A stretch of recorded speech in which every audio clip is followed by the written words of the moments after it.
Marcellino, it's great to see you here at Vegas. Yeah. Today we are presenting our joint solution that illustrates in sensor AI capabilities.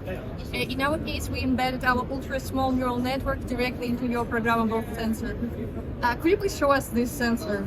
Yes, this is a board that we have in collaboration with Arduino, and it contains all of our sensor boards, all of our sensors.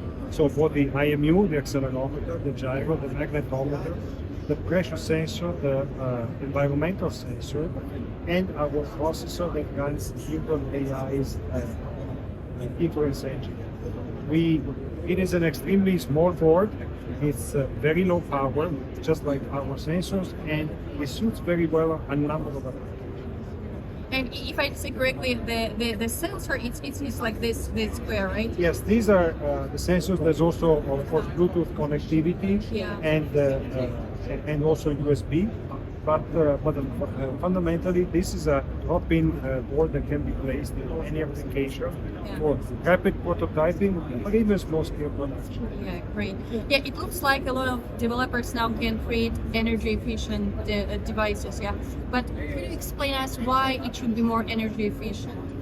Well, yes, it's important that the sensor processing is done on the edge for three reasons.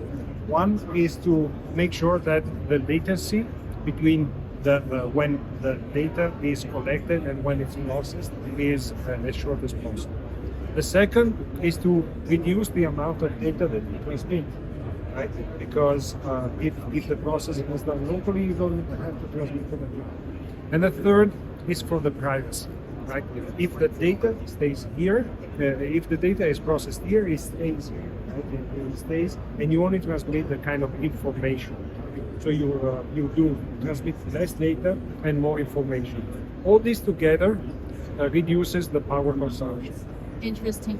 I think, for example, for all these on devices, it might be extremely interesting, right? What other industries you can name like for this technology? Well, so of course, always on devices such as wearables, right, on your wrist or on your body.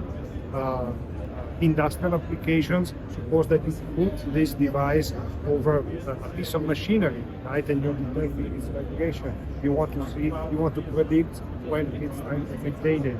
On a smart home, right? If you have different sensors on your home, measuring air quality, for example, constantly measuring air quality, you want to have the lowest power consumption, because at that point you reduce the number of times that you need to change the recharge the battery.